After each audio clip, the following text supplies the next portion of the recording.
সমাবেশ সম্বন্ধে আপনারা প্রত্যেকে অবগত হয়েছেন। সকাল 10টা থেকে আমাদের কর্মসূচি শুরু হয়েছে, সন্ধ্যে 6টা পর্যন্ত এই কর্মসূচি চলবে।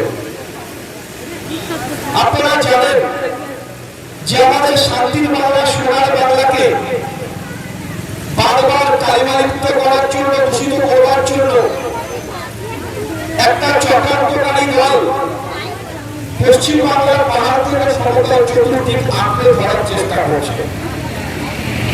কিছু একটা ঘটনা পেলে সেই ঘটনার বিচার বা তদন্ত সেটার উদ্দেশ্য নয়, মুখ্যমন্ত্রীকে পদত্যাগ করতে হবে।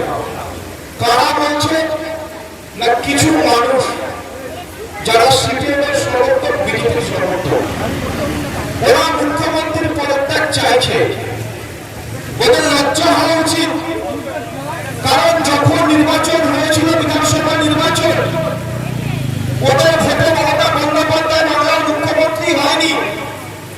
বাংলার সাধারণ, বাংলার ছাত্র সমাজ, বাংলার মহিলা সমাজ, বাংলার কৃষক সমাজ, প্রত্যেকটা মানুষের অক্লান্ত পরিশ্রমের বিনিময়ে গণতন্ত্রের পদ্ধতিতে নির্বাচনে জয়লাভ করে মমতা বন্দ্যোপাধ্যায় বাংলার মুখ্যমন্ত্রী হয়েছেন। আর যারা মমতা বন্দ্যোপাধ্যায়কে বঞ্চিত করেছেন ভোট থেকে, তারা মমতা বন্দ্যোপাধ্যায়ের পদত্যাগ চাইছে। বিষয়টা আপনারা একটু বুঝবেন।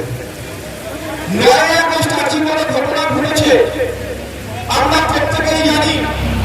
পশ্চিমবঙ্গের প্রত্যেকটা মানুষই সেই দোষীর সাজা চেয়েছে, ফাঁসি চেয়েছে।